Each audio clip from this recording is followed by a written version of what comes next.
7 benua, 48 negara, miliar pasang mata, event 4 tahunan, mempertemukan para pejuang, memperebutkan tahta tertinggi sepak bola dunia. Ya, halo, selamat datang kembali. Halo semuanya. Ya, hari ini di pagi yang cerah, kita akan melanjutkan bahasan kita kembali. Oke. Pagi yang cerah ya. Iya, padahal nggak tahu jam berapa ini, udah malam sebenarnya mah. Ya, sekarang yang lagi ramai yang masuk semifinal. Ada klub Inggris, bukan klub dong, Timnas Inggris. timnas Inggris, timnas yang sungguh sangat banyak jasanya di sepak bola ini. Betul. Betul kan? Betul. Timnas Inggris ini kira-kira enaknya mulai ngebahas dari mana dulu, Jam? Menurut aja. Kalau ngomong Inggris ya, Ya, tempat lahir sepak bola betul. Inggris. Di Inggris. Berarti kita mulai dari sejarahnya dulu dong. Boleh. Nah, sejarah Inggris itu awalnya apa sih? Kan setahu orang mah Inggris itu ya monarki lah, kerajaan, Betul. raja Inggris dan Betul, segala betul. macam yang kayak gitu-gitunya. Eh, awalnya dari mana mereka ini? Terus mungkin kenapa bisa sampai ada permainan sepak bola? Kalau sepak bola sendiri muncul dari beberapa data ya. Hmm. Itu dia bilang dari abad pertengahan.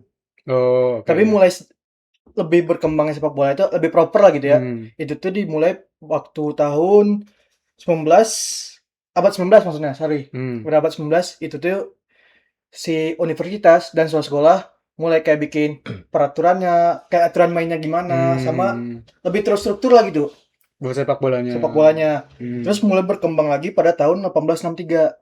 Ya. Itu tuh pertamanya berdiri Football Association. Itu tuh Asosiasi bola pertama berarti ya di yang Inggris. FA lah gitu. Oh. Makanya ada FA Ah, di Inggris. ya, Kan di Indo PSSI. betul. PSSI-nya Inggris. Nah, PSSI-nya Inggris. Football Association. Ya, Ya, betul. Football Association. Wih, Oh. bisa bahasa Inggris. Kalau nggak salah Football Association itu didiriin dari beberapa klub lah gitu. Ya sama kayak ya. Indonesia didiriin Yes. dari perserikatan gitu. Oh, yang kalau di Indonesia kan yang ada per-perannya itu kan, kayak Ah. Persib, Persebaya, Persija dan segala macam. Terus kompetisi pertama Inggris teh itu tuh FA Cup. Hmm. Itu tuh Ya, ya, kompetisi tertua. tertua Ya, ya. di sepak bola manapun. Oh ya. Di yang lain kan masih zaman-zaman cup tuh. Ya, kebanyakan. Astagfirullahaladzim. Ada iklan sebentar, tapi yep. Ya, jadi FA itu tadi dari mana awalnya, Jam? Kan yang lain negara lain kan masih cup kan, sedangkan Inggris sudah mulai liga di situ berarti kalau udah federasi. Kan liga tadi kan tahun 1863. Ya, 1863 itu. Itu tuh FA Cup. Hmm. FA Cup. FA Association. Football Association. Football Association. Terus 1871-nya tuh baru FA Cup. Oh. Sedangkan ya. yang lain kan mulai muncul cup-cupnya itu 19-an. Oh, jadi Tahun Inggris duluan. 1900 berapa gitu. Yep. Sedangkan di Inggris pun liga pertama itu Football League itu tuh 1888. Itu udah liga. Yang awal sebelumnya FA terus muncul liga. Oh. Selang 20 tahun lah gitu. Tapi kala itu peran kerajaan ada dalam pembuatan Sepak bola ini. sepak Nah, bola. paling mau mempertajam soal pendapat Ajam dan tadi juga karena Inggris kan monarki ya gitu. Ya, Istilahnya betul. monarki. Nah, fakta sejarahnya itu malah sepak bola ini atau ya sebutannya sepak bola pada saat itu Raja Edward ini Edward ketiga ini pernah melarang sepak bola. Kenapa? Karena bisa dibilang sepak bola dulu tuh ya kasar. Ada ya kasar, kekerasan, karena kan bukan sepak bola seperti sekarang tapi masih nyatu seperti rugby dan sebagainya. Jadi King Edward yang ketiga itu kurang suka karena ya menimbulkan kekerasan gitu. Jadi di tahun 1365 itu sempat dilarang sepak bola tuh bahkan raja dari Skotlandia King James ke-1 pernah melarangnya gitu. Jadi dari tahun 13-an itu ya udah ada lah sepak bola.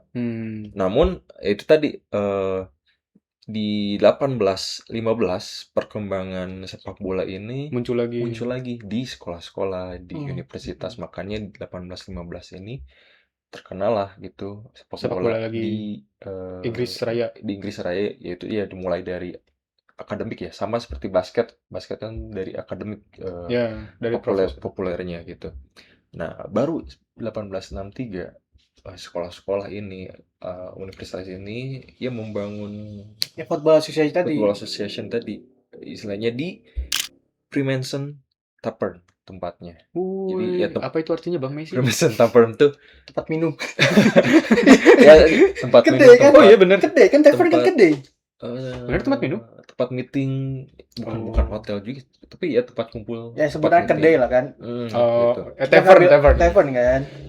Fremantle Barnya Tavern. kayak barnya pejuang gitu. Fremantle Tavern, ya di situ Viking Anda.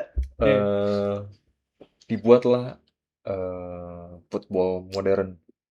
Dari bir. Enggak dari Enggak dong. tempat tersebut, Dari tempat tersebut. dari kumpulan tersebut, dan memisahkan rugby dan sepak bola. Oh, pada awalnya. Bentar, berarti kalau kayak gitu pada awalnya itu sepak bola dan rugby itu di satu kesatuan olahraga yang sama. Iya gitu, jadi memakai tangan, memakai Jadi baik kaki. gimana misalnya. Jadi kalau misalnya mana lagi main megang bola di sliding pakai kaki gitu. Iya, makanya itu Makanya tadi dilarang ya. King Edward itu yang ketiga itu kurang suka karena kan Oh. menimbulkan kekerasan. Nah, baru di tahun-tahun 1863 ini football Asosiasi yang dibentuk dan football modern dibentuk, ya istilahnya memisahkan rugby dan bola, makanya itu sepak bola di kala itu baru tidak boleh memakai tangan karena kan rugby pakai tangan. makanya dibentuk juga football karena Sepak bola kaki. itu bukan soccer. Soccer juga kan kaki. Semua kan itu kan dari rugby soalnya, maksudnya. Oh, si frasa katanya Betul, atau gitu. katanya. Gitu. Nah, lalu dilanjut itu tadi 1904 FIFA dibentuk. Nah, itu tadi. Berarti FIFA tuh dari awal udah di Inggris apa? Kan sekarang kan di Swiss kan kantornya. Ya, kantornya. Ya, Berarti dibentuk awalnya di Inggris. bisa dibilang istilahnya ya masih di Inggris mungkin. bernaungnya di Inggris, maksudnya melihat perkembangannya di Inggris pasti penelitian dan kajiannya pun di Inggris gitu. Dan itu mungkin sejarah sepak bola Inggris dan itu tadi yang disebut sepak bola dari Inggris itu sejarahnya kurang lebih. Tapi ada Jan ada yang mau ditambahin juga tadi. Mau yang nambahin kan tadi si Jim kan cuma nyebutin rugby doang. Sebenarnya kan di Inggris tuh ada beberapa olahraga elit lah bisa disebut. Pingpong? Enggak. Oke, pingpong. Berkuda. Gitu. Sama kriket. Okay. Itu tuh olahraga bangsawan lah gitu. Oh, oke. Sedangkan sepak bola di Inggris kan munculnya itu bisa dibilang mulai berkembang pesatnya itu di kalangan industri. Ya, di revolusi industri tahun abad 19-an itu. Abad 19-an. Itu pun berkembang di kota-kota kayak kota-kota ini kayak Manchester, Birmingham, Liverpool. Muncullah kayak klub-klub gede nih ya. Kalau misalkan mau ngeliat rivalitas kasta lah gitu ya. Bukan kasta sih. Ya lebih tapi semuanya kastanya sama. Perang kasta lah. Bukan perang kasta. Sosial apa ya istilahnya? Lebih kayak misalkan mana gawena ieu, aing gawena ieu. Iya teh apa? Misalkan mana teknik, kurang pertanian. Oh ya. Jadi ngadu klubnya gitu. Jadi antara klub petani dan klub ini ya, atau jadi kan klub ini, kayak klub ini. Masyarakatnya teh butuh hiburan lah gitu untuk karena udah capek kerja di pabrik atau segala macam gitu kan, butuh hiburan tiap pekan lah, weekend lah gitu ya. Cuman kan gak cuma hiburan doang dia dapat, kayak dia dapat bersosialisasi sama yang lain segala macam gitu kan. Muncul kayak kalau ngambil contoh paling enak tuh Manchester. Kan United itu dibangun sama bisa dibilang pekerja-pekerja buruh kereta. Blue collar. Sedangkan yang City itu tuh buruh-buruh lokal.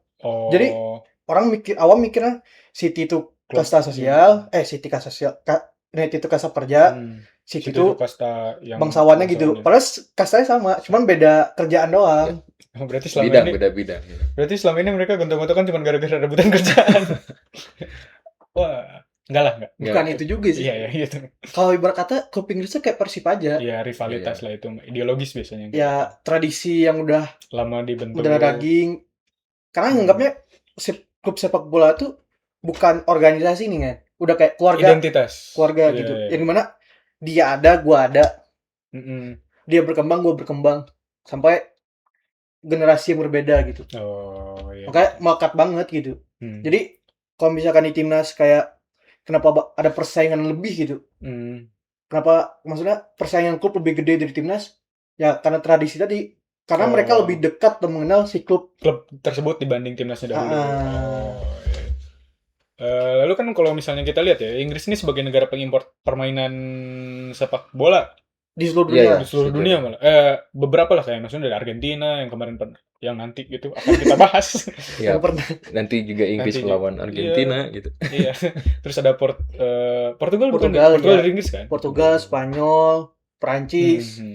Lalu ya itu tadi adanya perang dunia 1 dan 2 akhirnya menyebar. Soalnya orang juga dapat data beberapa hal itu zaman kolonialnya Inggris itu mereka tuh nyebarin sepak bola itu lewat tentara, pelaut, betul. Insinyur, pedagang, guru sama pegawai Indomaret. Enggak, kolonial, pegawai kolonial. Itu benar. 50% benar. 50%-nya lagi makan siang gratis. Maksudnya kalau benar ya tentara juga butuh hiburan kali ya. Iya sih. Pekerja juga butuh hiburan. Enggak cuma Ya. Itu doang lah gitu. Hiburan tentara kali itu kan selain mending nyekek bola lah gitu. Nyekek bola. Iya kan. Iya, maksudnya tapi keren maksudnya. Gara-gara maksudnya kan kalau misalnya dibayangin gitu sebagai di psikologisnya manusia gitu. Cuman hal kecil doang gitu. Dia tuh kayak ngerasa bosan tapi dia bisa nyebarin banyak manfaat gitu buat negara lain. Kan sepak bola jujur kan banyak manfaat kan dari segi ekonomi dan lain-lain dan selatan kayak gitu-gitu juga kan jadi akhirnya masuk. Nah menurut kalian ini hal yang baik nggak? Satu sih baik. Karena ya itu menghidupi masyarakat di sekitarnya kan. Iya. Kalau misalkan ngambil contoh paling dekat Tottenham lah.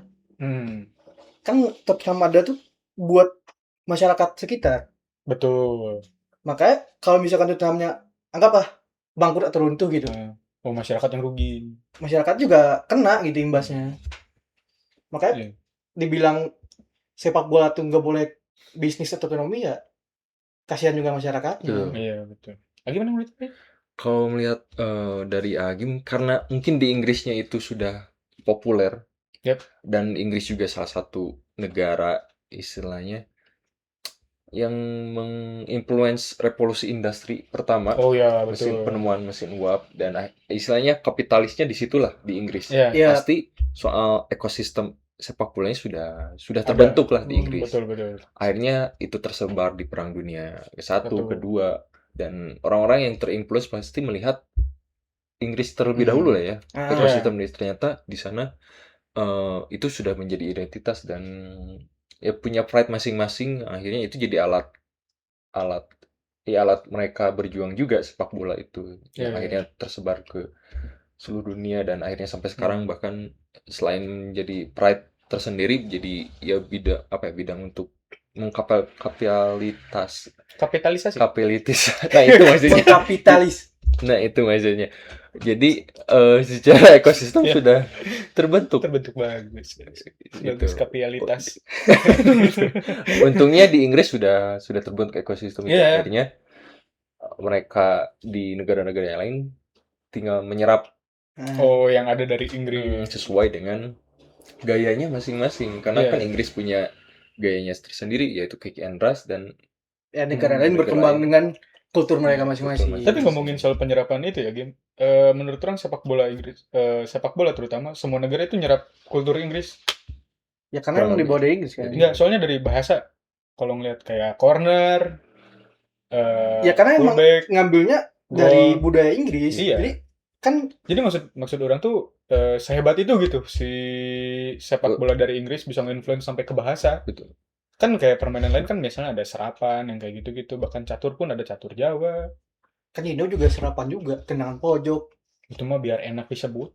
Ya sama aja bener. Kan maksudnya bahasa internasional gitu, bahasa internasional si gol yang kayak gitu-gitunya kan itu. Baik lagi tadi si Jim bilang FIFA udah berdiri. Jadi udah ada induknya. Iya, maksudnya sekeren itu gitu influence-nya. Serapi itulah gitu.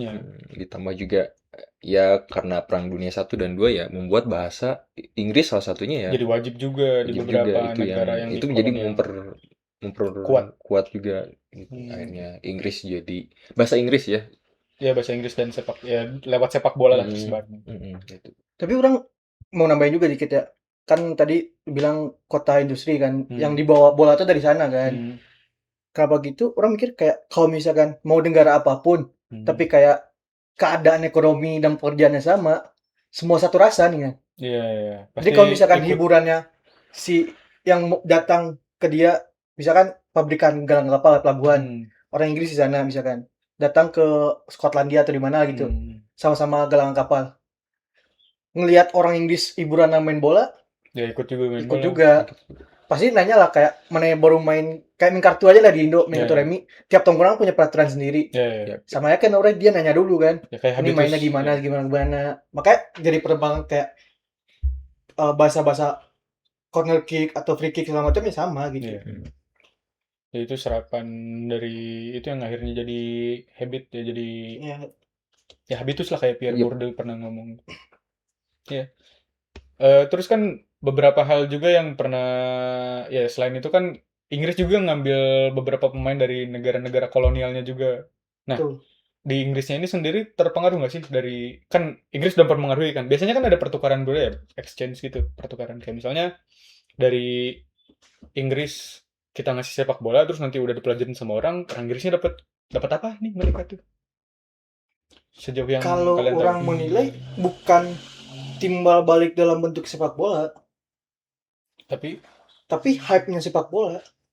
Maksudnya tuh kalau berharap juga mana nyebarin bola ke Bandung misalkan, mana berapa pemain Bandung main ke sana atau ikut ke timnas Inggris, orang mikirnya nggak ke sana ngelihat arahnya, tapi keberhasilan dia nyebarin ke sana terus gede di sini, jadi bisnisnya saling nguntungin gitu. Kalau bisnis ya. Tapi beberapa negara kolonial Inggris juga ada beberapa akhirnya jadi kayak siapa Declan Rice gitu yang nggak tahu siapa, pokoknya kalau Declan Rice emang dari Irland kan. Ya, jadi ada yang kayak Cape Verde atau apa yang pernah kita bahas yang mereka dari ini kayak Prancis lah. Kayak gitu, yang kayak gitu juga ada. Soalnya kan ada Bukayo Saka, namanya kan Inggris banget. Ada, cuman kan balik lagi mereka yang beradaptasi di sana. Iya. Jadi bukan si Inggris yang pengen gitu. Iya. Tapi orang itu yang pengen ke sana. Balik lagi, siapa sih yang pengen main di liga terbaik di dunia? Betul. Katanya. Di liga, iya. Bagus. Itu. Liga bagus. Terus juga kalau dari segi permainan ya malah rata-rata yang punya identitas di negaranya masing-masing atau apa, justru pas ke Inggris itu malah melenceng? Enggak, malah mengadaptasi? Sedikitnya harus adaptasi dengan permainan di Inggris. Gitu. Ya, apakah itu dia kick and rush yang tadi Agi mau jelasin bahkan kick and rush juga bukan penciptaan kick and rush itu bahkan menyesuaikan dengan zamannya gitu. Maksudnya kalau kita tarik belakang sejarah kick and rush itu dari Charles Hughes, diciptakan tahun 1950. Jadi ya itu tadi tahun 19-an itu perkembangan sepak bola sedang hype-hypenya. Lalu Charles Hughes ini menciptakan kick and rush dari melihat sikon lapangannya yang berlumpur pada kala itu. Karena itu tadi belum ada standar FIFA. No, bukan. Apa karena itu lapangannya dipakai buat lomba berkuda atau pacuan kuda kali? Bisa jadi itu. Karena kan zaman industri juga kan sebelum sepak bola kan. Ya, olahraga berkuda termasuk olahraga favorit. Ditambah kan ada judi. Ya. Siapa yang paling cepat kan kuda? Gitu. Makanya kick and rush itu diciptakan. Melihat kuda. Melihat agresivitas kuda ya. Lihat sikon lapangannya berlumpur. Terus juga kick and rush pasti kan langsung direct ke kotak penalti ya, lawan ya gitu. Lalu di situ adu fisik. Nah, itulah mungkin menciptakan kick and rush. Sampai sekarang lah kita adu fisik lah ya. Tapi bisa juga karena si tadi rugby, Jim. Karena mainnya kan lempar lari iya. Itu kayaknya itu juga ada pengaruh psikologis beberapa pekerjaan gitu. Maksudnya kayak anjing capek kerja di galangan kapal, ngamuk main bola. Nah, ditambah secara antropologisnya yang main sepak bola pada kala itu ya para buruh kan istilahnya lebih teknikal, orang yang lebih Bukan teknikal dong, lebih eh buff. ya lebih buff. Soalnya kan angkat-angkat berat banyak Maka dari itu secara sejarah cocok lah King Andras. untuk di Inggris kali itu. Dan Tapi itu tuh ada pengaruh karena maskulinitas juga nggak sih? Waduh. Kayak maksudnya Ya, kalau kick and rush doang kan nggak akan beradu parah gitu kan. Betul. Tapi kan ini sampai ada fisik pertikaian nih kan. ya, sampai adu charge Menurut body. Agim itu sangat berpengaruh karena di lingkungan industri pun rata-rata cowok semua. maskulin ya, Betul. betul. Itu Budaya maskulin kental sekali kan industri pada saat itu dengan hal maskulin. Ya. Rata-rata kan cowok semua. Iya. Akhirnya menciptakan bahwa cewek itu nggak boleh di lingkungan pekerjaan itu.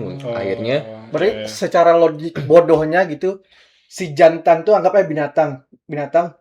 Cara ngeliatin jantannya binatang buat nyari pasangan, jantan sama jantan gelut. Aduh ya, mungkin kalau misalnya kita ngelihat ke alam liar mungkin seperti Ya. itu. Oh iya tololnya gitu. Ya, alam liarnya seperti itu. Maka dari itu sepak bola kala itu lebih fisikal ya. Fisikal ya. Lebih fisikal. Tapi ya itu tadi perang satu dan dunia perang dunia. Ya, ke 1 dan 2 melebar luaskan sepak bola ke seluruh dunia dan ya, permainan pun ya tergantung. Jadi beragam. Ya, beragam. Iya. Sampai ada film kan itu yang tentara pas tahun malam Natal. The Christmas Strange. Yang dia main bola, abis itu lanjut perang lagi. Yang abis main bola. Inggris Jerman. Iya. Ya itu. Ya bisa dibilang juga pengaruh maskulinitas dari tentara juga. Dari tentara juga gitu. Itu yang akhirnya melekat lah sepak bola dan maskulinitas ini, walaupun secara modern sekarang semua bisa main lah gitu. Ya iyalah, nggak boleh nggak bisa main. Semuanya harus main. Hidup bola. Semuanya boleh main, tapi belum tentu bisa main. Iya. Itu yang penting sepak bola menjadi alat pemersatu semua bangsa. Betul. Dan jangan sampai ada orang yang terpecah belah gara-gara sepak bola. Betul, karena kan melihat kayak federasi kita lama tuh. Dualisme. Melihat istilahnya bahkan secara kultur hooligans, pendukung di Inggris pun hooligans ya gitu, saling bentrok-bentrok lah antara Liverpool sama Manchester Everton. Kan kalau ngomongin sejarah Liverpool dulu Anfield kan yang Everton punya tempat di situ Everton. Cuman karena pemilik Anfield bilang ada beberapa negosiasi kurang cocok lah gitu. Sama Evertonnya cabut, Liverpoolnya masuk ke Goodison Park. Barulah berdiri Liverpool di sana. Makanya bentrok gede terus mereka. Terus tadi? Itu tadi budaya selain permainan yang keras, hooligans pun atau pendukung di Inggris pun ya sama-sama keras lah. Ya physically. Ya balik. Dia naik dari tempat yang sama. Penonton dari kerja industri gitu. Pemain juga masih dari sana. Ya, ibarat lingkungan yang ya produk dari lingkungan seperti itu ya, misalnya di deskripsi tadi, soalnya ya dari quote unquote lah lingkungan kasar ya, hasilnya ke lapangan pun seperti itu mungkin. Betul. Walaupun ya mungkin sekarang mah ada antitesisnya lah, nggak mungkin itu pendapat tunggal juga. Takut saya ngomong kayak gitu. Oh gitu iya. Dan selain sepak bolanya yang ditiru, maksudnya sepak bola di lapangan ya. Budaya fans atau hooligans pun ya ditiru juga. Itu diadaptasi sampai luar negeri itu. Ya, bahkan di Indonesia pun banyak lah yang Islam menirukan budaya-budaya di Inggris. Secara passion supporternya, itu jelas. secara vibes dan sebagainya gitu, bahkan nyanyi di chants di stadion. Mungkin dari Inggris juga terpengaruhnya gitu. Soalnya kalau kita sekarang ngomongin ke Inggris terutama kan liganya kan yang paling top sekarang. Ya. Tuh, secara rating. Ini kita lihat rating. Iya. Jadi liga global dan klub-klub udah jadi brand lah kayak gitu. Soalnya kan pasti menurut Agim itu pengaruh antropologisnya dari mana? Pengaruhnya itu tadi karena revolusi industri lahir di Inggris pertama, berarti secara orang-orang kapitalis di Inggris lebih jago dong. Iya dong. Karena kan kalau itu benar sih. Karena kan kayak berdirinya Football Association, revolusi FIFA industri segala macam berdiri di Inggris kan. Revolusi industri mesin uap di sana. Inggris. Akhirnya terbentuk apa ya istilahnya kaum buruh dan kaum pemodal itu kan dari Inggris. Maka dari itu saat melihat sepak bola ini sudah banyak digemari, diadaptasi di seluruh Inggris, ya pasti pemilik modal istilahnya mencari kesempatan, bisa dong ini kapitalisasi itu, yang akhirnya wajar juga Inggris menjadi nomor satu secara industri bisnis gitu. Betul. Ya karena kan dari segi liganya patokan Inggris. Betul. Dari segi transfer pemain patokan awal Inggris. Betul. Media pun Inggris. Kan bisa dibilang ada yang Agim tahu ya, bahkan kalau ngelihat media Inggris meliput pemain lokal Inggris tiba-tiba harga mahal, tapi secara skill mungkin tidak setara gitu. Maksudnya tidak sesuai dengan harga. Tapi melihat pemain dari luar Inggris yang skillnya bahkan lebih, tapi secara harga mungkin bisa jauh. Itu tadi pengaruh media, pengaruh brand lah. Kapitalisasi itu sangat berpengaruh di Inggris. Karena balik lagi value pemain gak cuma dari lapangan. Betul. Buat zaman sekarang ya, maksudnya sekarang. Nilai market value mahal ya gak cuma dinilai dari skill di lapangan, tapi di luar dia brandnya gimana segala macam. Itu pentingnya branding buat pemain dan klub. Bisnis lah balik lagi gitu kan. Makanya nggak bisa bilang football bukan buat bisnis, nggak bisa. Itu nggak bisa dipisahkan di zaman sekarang. Bisnis bisa bagian dari football, tapi football is football ya. Football is life kalau kata Andre Rojas yang di itu Ted Lasso. Iya kayak gitu. Nah berarti kalau misalnya ada supporter, fanatisme dan segala macam yang kayak gitu, berarti stadion itu ibaratnya jadi rumah buat para penggemar. Setuju nggak? Rumah ideologis, bukan ideologis ya, rumah lah. Iya, bisa dibilang rumah juga karena kan pasti bertemu dengan sesama pendukung. Ya akhirnya mereka mungkin menciptakan rasa persaudaraan, keluarga dan sebagainya. Itu mungkin bisa dibilang bisa juga anggapan rumah itu di stadion gitu. Ya, apalagi dengan kebanggaan yang sama. Apa game tadi disampaikan? Oke, maksudnya ini logo. Iya maksudnya teh. Oke. Gimmick sana. Menurut aja bagaimana tentang supporter ini yang apa tadi? Menganggap stadion sebagai rumah. Ya sah-sah aja, maksudnya kan sepak bola kan nggak cuma hiburan kan. Betul. Lebih ke cara bersosialisasi dengan masyarakat. Betul. Jadi ketika ketemu di stadion kan dengan pride interaksi yang sama, manusia di sana. Iya, dengan rasa sama, pertumbuhan rasa sama. Ya, banyak manfaat sama. Itu. Betul. Nah, ini pertanyaan terakhir sebelum kita tutup deh. Ya, sebelum kita tutup sok. Terakhir Inggris juara 1928. 60 tahun yang lalu pokoknya. 60-an lah gitu, seingat orang ya lupa. Iya, game tahu. Menurut kalian dengan apa ya bisa bilang ekosistem Inggris sekarang mewahnya squad. Sejarah gitu dan squad gitu, bisakah Inggris membawa pulang Piala Dunia yang selalu disebut football is coming home? Bukan, trophy is coming home. Tapi ya kalau misalnya kalau nanya orang ya pasti ada beberapa sedikit bias lah. Tapi kayaknya kalau buat perayaan 60 tahun ya ini saat yang tepat buat Inggris. Bukan harus, tapi masa sih nggak mau bawa pulang di ulang tahun yang ke-60 gitu. Mau nyawe gitu. Ya kan terakhir kan udah 60 tahun ke belakang. Harus bawa lah. 1960-an lah gitu. Ya harus bawa lah. Mau nggak mau. Malu kalau enggak. Malu ya, sebagai rumah sepak bola pertama gitu kan. Iya, walaupun ada andil mereka di negara Brazil yang udah 5, ada Jerman yang udah 4, Argentina yang udah 3. Portugal berapa? Euro doang. Ya. Spanyol ada 1. Inggris harus bawa pulang minimal 2 lah. Sama yang tahun sekarang ini. Ya paling segitu dari orang. Menurut lagi? Kalau menurut lagi ya nambahin tadi ya. Kalau it's apa? Trophy is coming home. Trophy is coming home tuh ya karena sepak bola itu dari Inggris. Secara sejarah itu yang akhirnya is coming home tuh jadi tagline mereka gitu. Jadi wajar saja. Hanya saja bagaimana soal chance mereka di Piala Dunia kali ini Lebih besar daripada Portugal. Jelas. Kan udah pulang.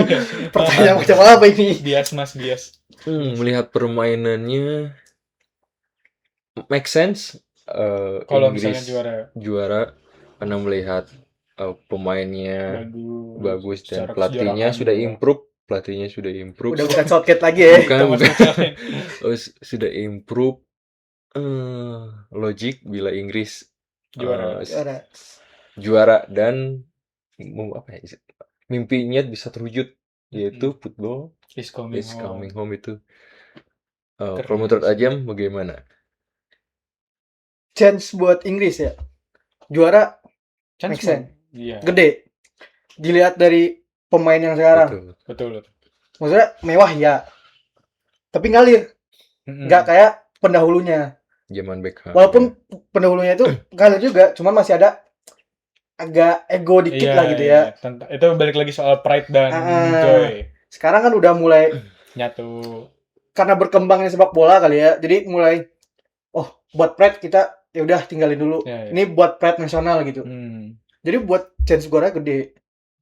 Ya. Jadi kalau misalkan si trofi Pildun ini sebagai kompetisi terbesar dan FIFA berdiri di Inggris pertama kali. Itu kompetisi terbesarnya harus digarisbawahi dulu bentar. FA Cup yang tadi. Enggak, ini kompetisi Piala Dunia sebagai kompetisi terbesar di dunia kan harus digarisbawahi. Soalnya ada beberapa orang yang nggak mau ngaku ini. Oke, iya betul. Yang bilang Euro setara Pildun itu? Iya. Mana mungkin. Harusnya sih dibawa pulang sama Inggris sih. Iya. Dengan komposisi pemain yang sekarang gitu. Iya sih. Walaupun saya dukung Argentina ya. Ya dulu cuma susah sih. Saya mah yang penting ikut ramai. Meramaikan saja. Soalnya kan Jawabannya termasuk aman banget, licik. Pildun sekarang itu termasuk semifinal yang ideal gitu. Betul. Di mana 1 2 3 4. 1 sampai 4. Itu semuanya pernah juara ya. Pernah juara betul. Iya, pernah juara semua. Bahkan nanti kalau yang juara tahun ini itu akan punya sejarahnya tersendiri kalau Argentina. Semuanya sih nambah sejarah lah. Betul. Iya. Kalau Spanyol kalah kemarin mah, ya kan bagus. Mungkin sekian dulu guys, karena teman saya udah mulai menjadi haters di sini. Jadi kita cukupkan dulu sampai sini. Maaf. Mari kita nantikan episode selanjutnya itu Argentina. Insya Allah besok tayang. Bye bye. Terima kasih.